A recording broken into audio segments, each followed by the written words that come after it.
ప్రచారమే నిజమైంది. 5 రాష్ట్రాల ఎన్నికలు ముగిసిన వెంటనే గ్యాస్ బాంబ్ పేలింది. అయితే వంట గ్యాస్ ధర పెంచని కేంద్రం కమర్షియల్ గ్యాస్ సిలిండర్ ధరను ఒకేసారి ఏకంగా ₹966 పెంచింది. వంట గ్యాస్ జోలికెళ్లకుండా ప్రజలకు ఊరట కల్పించామని కేంద్రం చెప్తున్నా కమర్షియల్ గ్యాస్ ధర పెంపుతో సామాన్యులపై ఊహించని భారం పడిందని ఆరోపణలు వస్తున్నాయి. కమర్షియల్ బాటలోనే డొమెస్టిక్ గ్యాస్ ధరలు కూడా పెరుగుతాయా, పెంచక తప్పని పరిస్థితి ఉందా? ఇదే అంశంపై ఇవాళ డిఎన్ఏలో డిస్కస్ చేద్దాం. భరత్, కమర్షియల్ గ్యాస్ సిలిండర్ ధరలు పెంచడం వల్ల చిన్న వ్యాపారులు మూతపడే పరిస్థితి వచ్చింది కదా. అంటే ట్రంప్ చేసిన కంపుతోటి ప్రపంచమంతా సఫర్ అయ్యే పరిస్థితి. వీధి వ్యాపారులు కూడా, పెద్ద వ్యాపారులు కాదు, ఏదో 5 స్టార్ హోటల్స్ కాదు. ఇప్పుడు కమర్షియల్ సిలిండర్ అన్నది ఎట్లా అయిపోయిందంటే, ఇంతకుముందు ఏం చేసేవాళ్ళు, సిలిండర్ డొమెస్టిక్ సిలిండర్ ఇంటికి వాడే సిలిండర్ను ఆయిల్ కంపెనీస్, మన గ్యాస్ కంపెనీల దగ్గర కొనుక్కునేవాడు. అప్పుడు ఏం చేసింది ప్రభుత్వం, ఈ సిలిండర్ వేరు ఆ సిలిండర్ వేరు, కమర్షియల్ సిలిండర్ ను కంపల్సరీగా యూజ్ చేయాలి, యూజ్ చేయకపోతే కేసులు పెడతామని చెప్పి ప్రభుత్వం చెప్పింది. దాంతో ఇప్పుడు ఏమైంది, ఇడ్లీ బండి అయినా దోశ బండి అయినా ఈ మన డొమెస్టిక్ సిలిండర్ వాడితే కేసులు పెడతారు.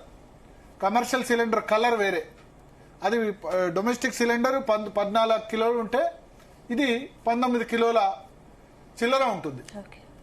సో దాని ధర మొన్నటి వరకు 1700, 1800, 2000 ఉండే. ఇప్పుడు నిన్నటి నుంచి 3000 రూపాయలు చేశారు. కారణం ఏంది, అంతర్జాతీయ మార్కెట్లో క్రూడ్ ఆయిల్ ధరలు పెరిగిపోయినాయి. ఎంత డాలర్లు ఉండే అంతకుముందు, బ్రెంట్ క్రూడ్ ధర $60 ఉండే. $60 నుంచి ఇప్పుడు ఎంత అయింది, మొన్న ఒక దశలో 4 సంవత్సరాల హై టచ్ అయింది. $126, $126 టచ్ అయింది. ఇప్పుడు ఈ నిమిషానికి $108 ఉంది. ఇది ఎందుకు చేశారు ఇట్లా, ఎలక్షన్స్ అయిపోయినాయి, 4-5 రాష్ట్రాల ఎలక్షన్స్ అయిపోయినాయి. ఎలక్షన్స్ అయిన తర్వాత ఏ ప్రభుత్వం అయినా ఇక అంతే కదా, ఎలక్షన్స్ ఉంటే ఒక విధంగా, లేకుంటే ఒక విధంగా. దానికి నరేంద్ర మోడీ కూడా అతీతుడేం కాదు, ఎవరైనా శుద్ధపూసలు కాదు. ఎన్నికలు ఉంటే ఒక విధంగా, లేకుంటే ఒక విధంగా. సో ఇప్పుడు దీని మీద ఇది చేయక తప్పని పరిస్థితి, లేకపోతే అంటే మరి వేరే మార్గం కనిపించదు. ధరల పెంపు వెనుక అసలు కారణం ఏంటి, సబ్సిడీ తగ్గింప, ఆర్థిక లోట, ఏమనుకోవాలి? ధరల పెంపు వెనుక కారణం ఏంటంటే అంతర్జాతీయ మార్కెట్లో ధరలు పెరగడం. బేసిక్ గా ఇప్పుడు మనకు సమస్య ఏంటంటే, ఈ స్టేట్ ఆఫ్ హార్మోజ్ మూసివేయడం వల్ల, అంటే ఇరాన్ స్టేట్ ఆఫ్ హార్మోజ్ ను మూసివేయడం వల్ల మనకి 40% మన మొత్తం LPG, liquid petroleum gas, LPG, భారతదేశానికి అవసరమైన ఎల్పిజిలో 60% మాత్రమే సొంతంగా మనం ఉత్పత్తి చేసుకుంటాం. పైపుడ్ గ్యాస్ అనుకోండి, ఇంట్లో పిఎన్జి, పైపుడ్ న్యాచురల్ గ్యాస్. నాకు తెలిసి ఇప్పుడు హైదరాబాద్లో పెద్ద గేటెడ్ కమ్యూనిటీస్లో ఏముంటుంది, పిఎన్జి కనెక్షన్సే ఉంటాయి. దీనికి ఇబ్బంది లేదు, ఇది తయారు చేసుకోవచ్చు. కానీ ఎల్పిజి సిలిండర్ తయారు చేయాలంటే దానికి కావలసిన ఈ లిక్విడ్ పెట్రోలియం గ్యాస్ ఏదైతే ఉందో మేజర్గా ఖతర్ నుంచి రావాలి. ప్రపంచ అవసరాల్లో ఖతర్ ఒకటే దాదాపు 20-30% తీరుస్తుంది. ఎల్పిజి, ఎల్ఎన్జి అంటే లిక్విఫైడ్ నేచురల్ గ్యాస్. ఈ లిక్విఫైడ్ నేచురల్ గ్యాస్ ని ఇండస్ట్రీస్ లో వాడతారు, ఎరువుల తయారీకి, వేరే వాటికి. సో ఈ స్టేట్ ఆఫ్ హార్మోజ్ మూసేయడం వల్ల ఏమైంది, అక్కడ ఆగిపోయినాయి అవన్నీ నౌకలు కూడా. ఇప్పుడు భారతదేశ ఈ వంట గ్యాస్ అవసరాల్లో 60% మాత్రమే డొమెస్టిక్ గా ప్రొడ్యూస్ అవుతుంది. ఇంకో 40% మనం విదేశాల నుంచి తెచ్చుకుంటున్నాం. ఈ 40%లో అంటే ఏదైతే వేరే దేశాల నుంచి తెచ్చుకుంటున్నామో దానిలో 90% ఖతర్ నుంచే రావాలా. అంటే 40%లో 90% అంటే 36%. అంటే ఇప్పుడు భారతదేశంలో మిగతా 4% మాత్రం వేరే దేశాల నుంచి మనం తెచ్చుకుంటాం. సో 36% ఇప్పుడు LPG, liquid petroleum gas shortage పడింది. అయితే మన భారతదేశ కంపెనీలకు ఏం చెప్పారంటే, మీరు 60% తయారు చేస్తున్నారు కదా, ఇంకా ప్రొడక్షన్ పెంచండి అని చెప్పారు. కానీ ప్రొడక్షన్ ఒక్క రోజులో పెరిగేది కాదు కదా రిఫైనరీస్. సో ఇప్పుడు అక్కడ షార్టేజ్ పడ్డప్పుడు ఏం చేశారు, ముందు ఇంట్లో వంటకు ప్రాబ్లం రావద్దు, వంటకు ప్రాబ్లం వస్తే తిండికి ప్రాబ్లం. అప్పుడు ఏం చేశారు, కమర్షియల్ సిలిండర్స్ కోటా ఇచ్చేశారు, ఫుల్ గా దొరకట్ల. కమర్షియల్ సిలిండర్ ఏంది, పెద్ద పెద్ద హోటల్స్ లో రోజుకు 2-3 సిలిండర్లు, 5-6 సిలిండర్లు కూడా కావాల్సి వస్తుంది. అంటే వాళ్ళు గ్యాస్ మంట ఎక్కువ పెట్టి ఫాస్ట్ గా చేయాలి కదా. సో సిలిండర్ సప్లై ఆల్మోస్ట్ తగ్గిపోయింది. సో ఈ నేపథ్యంలో కమర్షియల్ గ్యాస్ ను కోటా పెట్టారు. ప్లస్ ఇప్పుడు 1000 రూపాయల రేటు పెంచింది కూడా అందుకనే. ఏంది, ఈ అసలు వంట గ్యాస్ 900 నుంచి 90 రూపాయలు ఎంత పెంచారు కదా. కానీ దీని రేటు 1000 రూపాయలు ఎందుకు పెంచారంటే ఇంకా కమర్షియల్ గా యూసేజ్ కొన్ని, అంటే కమర్షియల్ గ్యాసేజ్ నాట్ ఓన్లీ హోటల్స్, ఇంకా వేరే చోట్ల కూడా యూజ్ చేస్తారు. సో ఎక్కువ మంటలు తీసుకునేవి, ఎక్కువ సిలిండర్ ఖర్చు అయ్యేది, తొందరగా ఖర్చు అయ్యే వాటిని తగ్గించాలన్న ఉద్దేశంతో చేశారు. ఇప్పుడు వేరే మార్గం లేకుండా పోయింది. నేను చెప్పినట్టు 36% అక్కడ ఖతర్లో ఆగిపోయింది. ఇప్పుడు మనం ఎవరి నుంచి, అమెరికా నుంచి, నార్వే నుంచి, అల్జీరియా నుంచి ఎల్పిజి సప్లై చేస్తున్నాం. కానీ ఈ ఖతర్ ఏమో మన పక్కనే ఉంటుంది. ఆ నౌక స్టార్ట్ అయితే 2-3 రోజుల్లో వచ్చేస్తుంది. మనకు దగ్గరలో ఉంటాయి కదా గల్ఫ్ కంట్రీస్. కానీ అమెరికా నుంచి రావాలంటే సముద్ర మార్గాలు రావాలి. ఎన్ని రోజులు పడుతుంది? చాలా రోజులు పడుతుంది కదా. అల్జీరియా నుంచి రావాలంటే అంతే, రష్యా నుంచి రావాలంటే, నార్వే నుంచి రావాలంటే చాలా రోజులు సమయం పడుతుంది. ప్లస్ ఇప్పుడు ఫుల్ రేటు కూడా ఎక్కువ. ఎందుకు ఎక్కువ రేటు? డిమాండ్ ఉంది. యూరోప్ కూడా ఆగిపోయింది ఎల్పిజి కానీ అవి కానీ. సో ఈ నేపథ్యంలో ఆ సిచ్యువేషన్. ఇక నాకు తెలిసి ఇప్పుడు రేపో ఎల్లుండో ఈ 5 రాష్ట్రాల ఎన్నికలు అయితే పెట్రోల్ డీజిల్ ధరలు కూడా పెరుగుతాయి. వెస్ట్ బెంగాల్ నూనె పెరిగింది, మిగతా వస్తువుల ధరలు కూడా పెరిగాయి ఉంది కదా కంటిన్యూగా. గ్యాస్ ధరలు పెరగడం వల్ల ఫస్ట్ ఏంటంటే హోటల్స్ లో రేట్లు ఖచ్చితంగా ఇమీడియట్ గా పెరుగుతాయి. ఇవాళ కాకపోయినా రేపైనా ఇడ్లీ వడ దోశ మూతపడ్డాయి కూడా.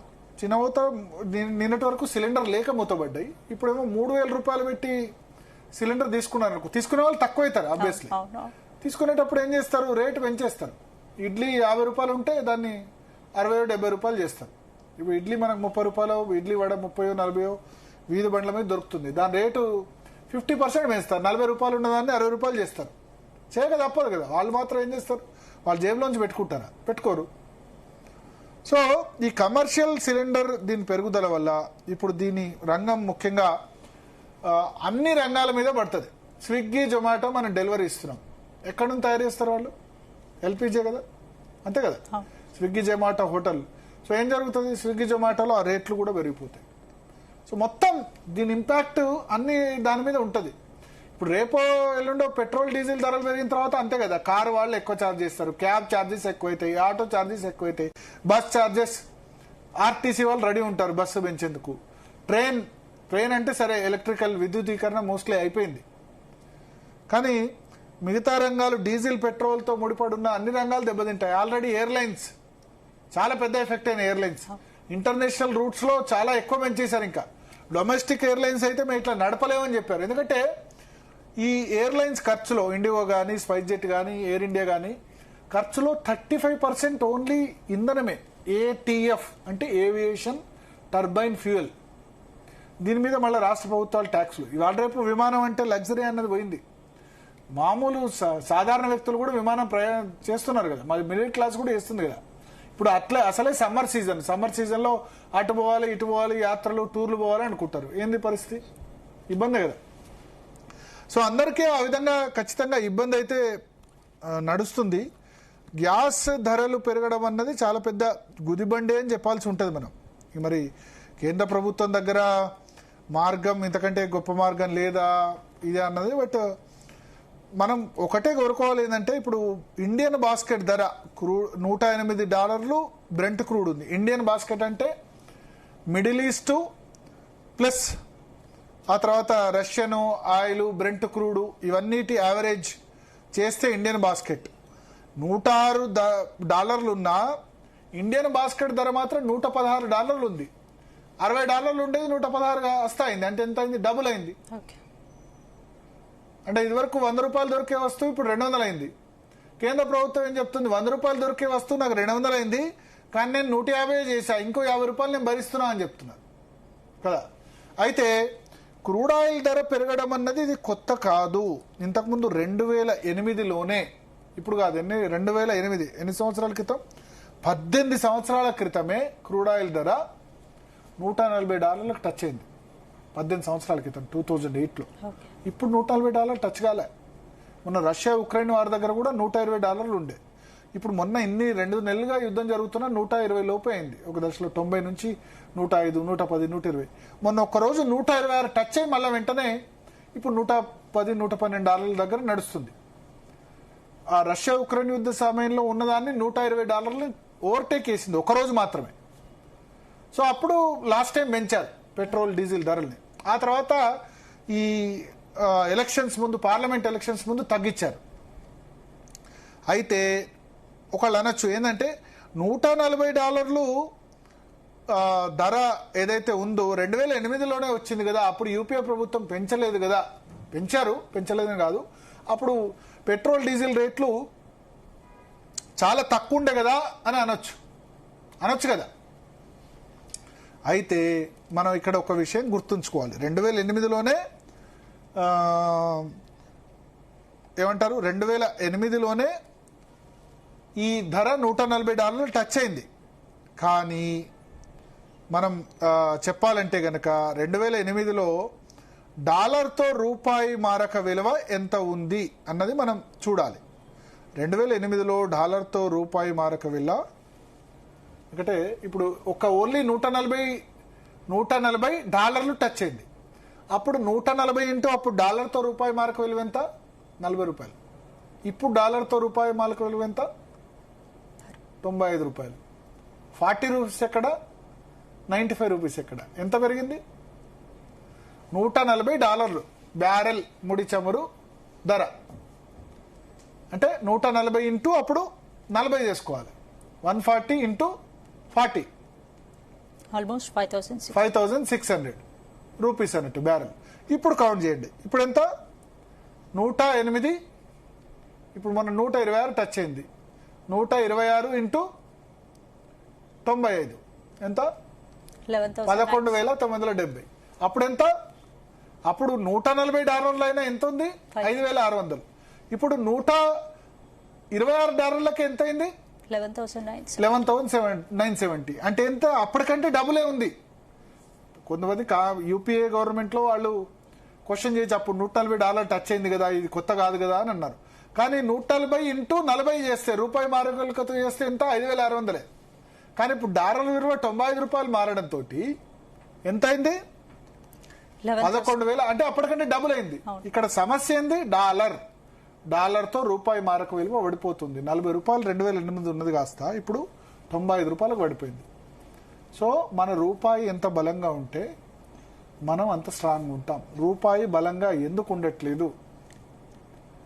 నరేంద్ర మోడీ అప్పుడు మన్మోహన్ సింగ్ ను తిట్టాడు 2013లో. 2013లో రూపాయి 60 టచ్ అయితే ₹60 టచ్ అయిందా అన్నాడు.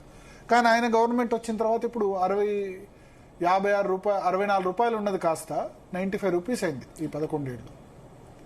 సో రూపాయి ఎందుకు పడిపోతుంది? ఇది మనం విశ్లేషణ చేయాలి. ఎందుకు పడిపోతుంది రూపాయి? మన ఎక్స్పోర్ట్స్ పెరిగి ఇంపోర్ట్స్ తగ్గాలి. ఎక్స్పోర్ట్స్ అంటే మనం విదేశాలకు ఎగుమతులు పెరిగి స్వదేశానికి దిగుమతి తగ్గాలి. ఇక్కడ ప్రాబ్లం వస్తుంది. దీనిలో దేశ పౌరులు కూడా కొన్ని విషయాలు గుర్తుంచుకోవాలి. మనం ఎక్కువ ఏం ఎక్స్పోర్ట్ చేస్తున్నాం వేరే దేశాలకి? మన బాధ్యత ఏంది? ప్రభుత్వం సరే, ప్రభుత్వం ఫెయిల్ అయింది మోడీ ప్రభుత్వం డాలర్ విషయంలో. ఎందుకంటే బట్ డాలర్ అన్ని యూరో కానీ, పౌండ్ కానీ, లేకపోతే మిగతా కరెన్సీస్ అన్నిటికంటే కూడా బలమైంది ఈ 10-15 సంవత్సరాలు. ఎందుకంటే నరేంద్ర మోడీ, ట్రంప్ ఏమంటాడు? డాలరైజేషన్ వ్యతిరేకిస్తున్నాడు. మనం రష్యాతో ముడి చమురు కొన్నప్పుడు మనం రూపాయలు ఇచ్చి కొన్నాం వాళ్ళకి. అందుకని రష్యన్ ఆయిల్ మీద ఏం చేశాడు? నువ్వు రూపాయల్లో కొంటావా, రష్యన్ ఆయిల్ కొనొద్దు అని చెప్పి మన మీద ఏం చేశాడు? టారిఫ్స్ వేశాడు కదా. సో దేశ పౌరులుగా మనం చేయాల్సింది ఏంటంటే, మన రూపాయి విలువ తగ్గకుండా ఉండాలంటే మన ఎక్స్పోర్ట్స్ పెరగాలి, మన ఇంపోర్ట్స్ తగ్గాలి. ఎక్స్పోర్ట్స్ పెరగడం మా చేతిలో ఏముంటుంది? ప్రభుత్వాలు కదా డిసిజన్. అంటే కొంత అయినా మన చేతిలో ఉంటుంది. ఒకటి గోల్డ్. మనం ఏం చేస్తున్నాం? Physical gold. ప్రపంచవ్యాప్తంగా మనం విపరీతంగా బంగారం కొంటున్నాం. కానీ బంగారం మన దేశంలో తయారు కావట్లేదు. సౌత్ ఆఫ్రికానో, ఆస్ట్రేలియానో ఇక్కడ నుంచో వస్తుంది. గోల్డ్ ఇంపోర్ట్ చేసుకుంటాం. ఇదివరకు కోలార్ గోల్డ్ ఫీల్డ్స్ లో, KGF లో బంగారం వచ్చేది. కానీ మోస్ట్ ఆఫ్ ది గోల్డ్ మనం ఏం చేసుకుంటాం? ఇంపోర్ట్ చేసుకుంటాం. సో దీనివల్ల మనం దేంతో చెల్లించాల్సి ఉంటుంది? ఇంపోర్ట్ చేసుకున్నప్పుడు డాలర్లో చెల్లించాల్సి ఉంటుంది. మన అత్యధికంగా దిగుమతి చేసుకునేది. మనం దిగుమతి చేసుకునేది తగ్గించాలి, గోల్డ్. రెండోది పామ్ ఆయిల్, నూనె, వంట నూనె మన దగ్గర తయారు కాదు. పామ్ ఆయిల్, సన్ఫ్లవర్ ఆయిల్ పండిస్తున్నామా మనం? ఉక్రెయిన్ యుద్ధం వస్తే సన్ఫ్లవర్ ఆయిల్ రేటు విపరీతంగా పెరిగిపోయింది. ఆయిల్, దీనికి కారణం ఏంటంటే మనం విపరీతంగా వరి పంట పండిస్తున్నాం, గోధుమ పంట పండిస్తున్నాం. కానీ ఆయిల్ పామ్ గనక పండించామనుకోండి, మనం ఆయిల్ పామ్ 5 సంవత్సరాల వరకు పంట రాదు. ఈ ఆయిల్ పామ్ పండిస్తే గనక మలేషియా నుంచి మనం ఎక్కువ దిగుమతి చేసుకుంటాం. మలేషియా, ఇండోనేషియా ఇటువంటి కంట్రీస్. మన తెలంగాణలో ఇప్పుడు వరి ఒక 50 లక్షల ఎకరాల్లో పండిస్తున్నారు. అదే ఒక 20 లక్షల ఎకరాల్లో ఆయిల్ పామ్ పండించండి చాలు. 20 లక్షల ఎకరాలు మనం వేరే దేశాల నుంచి మనం దిగుమతి చేసుకోవాల్సిన అవసరం లేదు. ఇప్పుడు 2 లక్షల ఎకరాల్లో పండిస్తున్నాం మనం ఆయిల్ పామ్. దీన్ని 20 లక్షల ఎకరాలు చేసామనుకోండి, మలేషియా మనకంటే చిన్న కంట్రీ కదా, వాళ్ళ ఆయిల్ పామ్ అక్కడ పండించినప్పుడు మనకి ఇక్కడ అనువైన నేలలు ఉన్నప్పుడు మనం అక్కడ పామ్ ఆయిల్ దిగుమతి చేసుకోవడం ఆపేస్తాం కదా.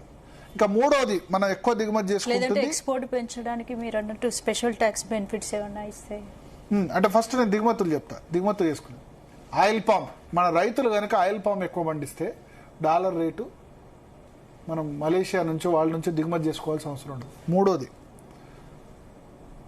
ఎరువులు, ఫెర్టిలైజర్స్, చైనా నుంచి రష్యా నుంచి విపరీతంగా దిగుమతి చేసుకుంటాం.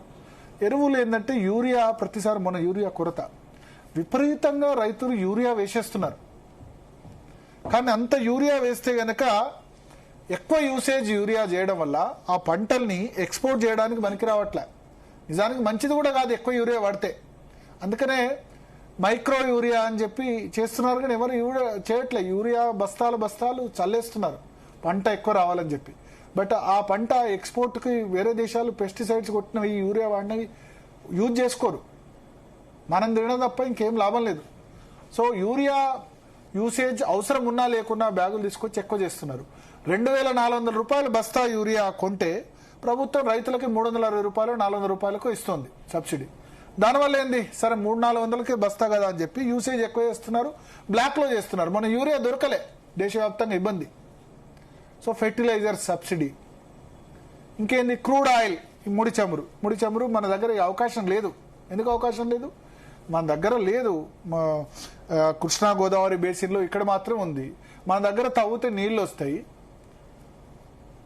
అక్కడ మిడిల్ ఈస్ట్ కంట్రీస్ లో తవ్వితే పెట్రోల్ వస్తుంది. అదే తేడా. ఏదో సముద్రంలో అండమాన్ నికోబార్ సముద్ర దీవుల్లో, లేకపోతే బాంబేలో, లేకపోతే మన కృష్ణా గోదావరి బేసిన్ బంగాళాఖాతంలో ఇక్కడ మాత్రమే సముద్రం నిల్వలే. అవి మొత్తం కూడా మనకు 15% నుంచి కాదు.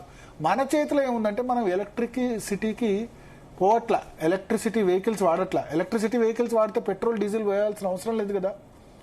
సోలార్కి లేకపోతే ఇటువంటి వాటికి మనం ఎంత తొందరగా కన్వర్ట్ అయితే, ఎలక్ట్రిసిటీకి ఈవీ వెహికల్స్కి వాటికి కన్వర్ట్ అయితే మన డిపెండబిలిటీ తగ్గుతుంది. రెండోది ఇథనాల్ బ్లెండింగ్. ఇథనాల్ అన్నది పెట్రోల్లో కలిపితే గనక పెట్రోల్ కూడా మనం సేవ్ చేయొచ్చు. నేను ప్రభుత్వాన్ని నిందించడం, ఎస్ డెఫినెట్గా ఈ ప్రభుత్వం ఆ ప్రభుత్వాన్ని నిందించాలి, కానీ పౌరుల బాధ్యత ఇవన్నీ.